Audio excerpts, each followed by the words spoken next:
What was the first hash you smoked once you got there, and how did you smoke it?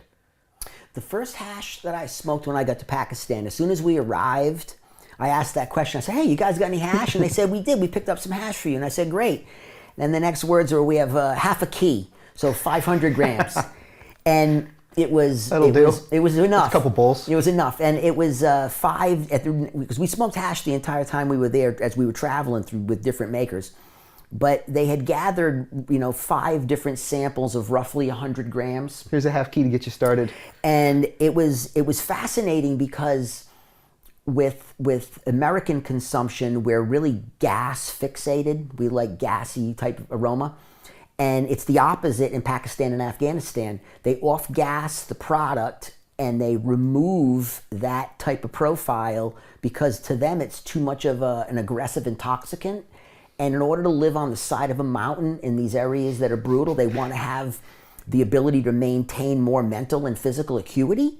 And so it was strange because the things that we try to preserve, they gas off. But when they gas it off, what was revealed was all these fruit and floral components that were phenomenal. And we really didn't use anything that was exceptionally unique in consumption. We had some really small hash pipes that were more like Moroccan in nature.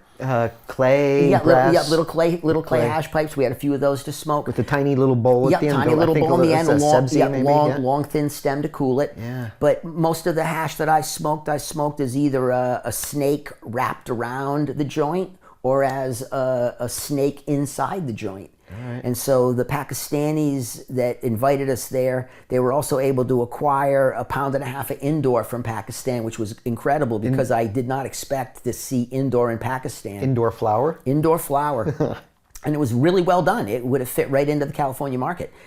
It was a change in consumption patterns in Pakistan because the kids of today want to copy what the Westerners do. Mm-hmm. And lo and behold, that's vape pens and that's indoor cannabis. And so it was crazy to be in a place that has this, 4,000 year history of producing cannabis. And the villages we went to had all been producing cannabis for, 1,800 years. So you're in this the birthplace of what we do. And to see how the Western influence changes consumption patterns and desires. So we got 1.5 pounds indoor when we showed up, and maybe like 6 quarter pounds of different types of varieties. And so I was just sitting there with 1.5 pounds indoor and then half a key of hash. So, and I brought like a case of papers. So we were just rolling and rolling and rolling.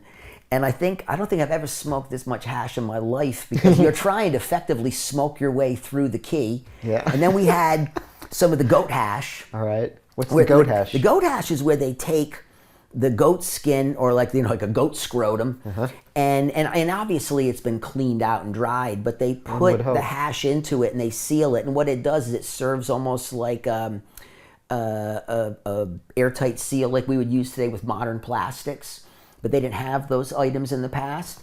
And the microbes inside, because it's a living organism, it has still microbial activity.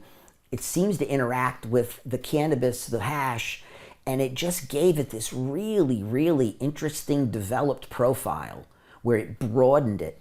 So I'm not used to consuming hash that was, hand sifted. This was all dry sift. Yeah. That had like this many layers and odd peculiarities in terms of direction that would just absolutely only Pakistan. So it's aged in this goat skin? Aged in the goat skin.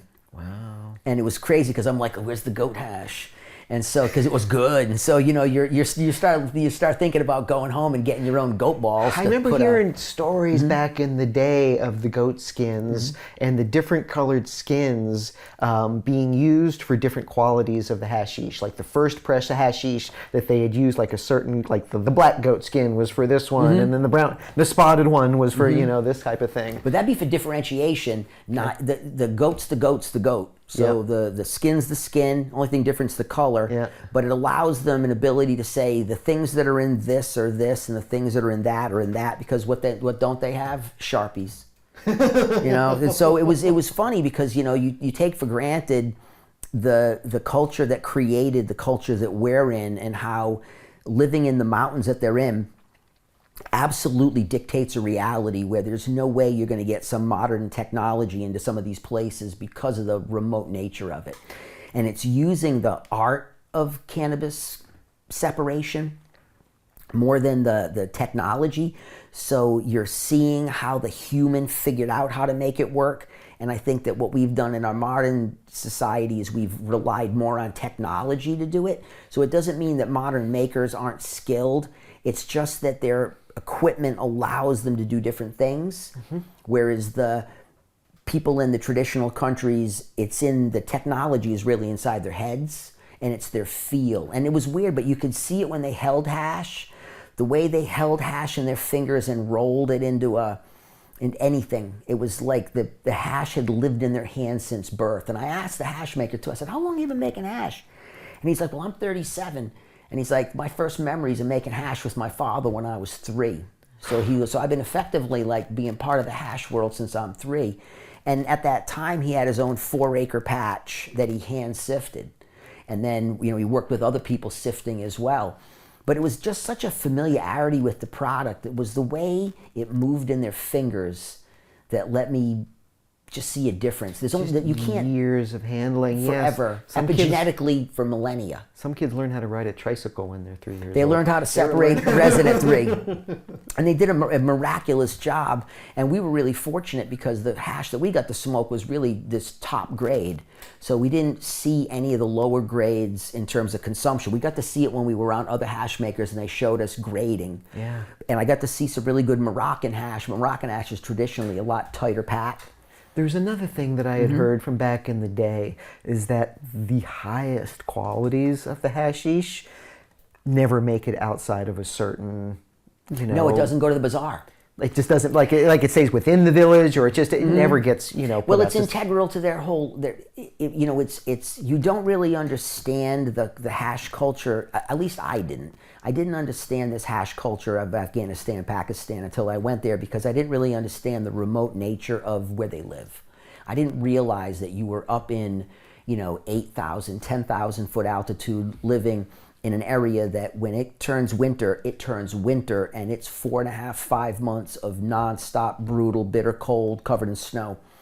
And you need that cannabis plant to provide you with not just the resin to deal with this winter, but also the seed as a source of food. All right. So they have this super holistic use of it. And so for them, there's the cannabis that gets sold, but then there's the cannabis they keep for themselves because it's part of their lives and identity, and it allows you to deal with the cold of the mountains. We went over the Kurokura and we went through this pass, the Khyber Pass. And I want to say it was at 14,000 feet. And when I got out of the rig and looked over the side, the wind that came through there cut through my jacket and your body was jerking back and forth. It was like such a savage, sharp cold. And it was just the beginning of winter. And I started laughing and I was just like, I got you. You maintain some form of mental balance through those months so that you're able to have the next 6 or 7 months as an active, productive human. But during the winter, you have to hole up. You have to be able to stay in some type of protection. And it explained why they have the type of hash they have and why it's so needed. Sure. Quality of life. Sure. You know what was cool too? Was the way they shared genes.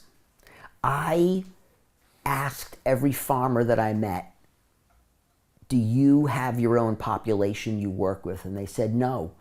We all work collaboratively to some degree where we're never afraid to share good genes with other neighbors because it's constantly improving the crop quality.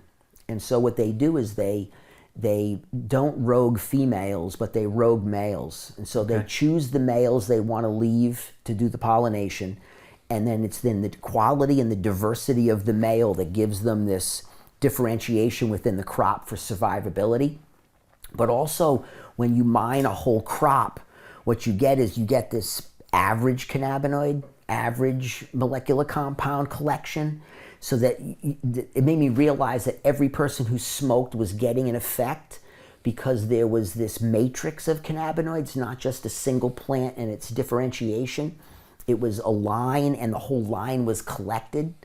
And so it was this balanced type of effect.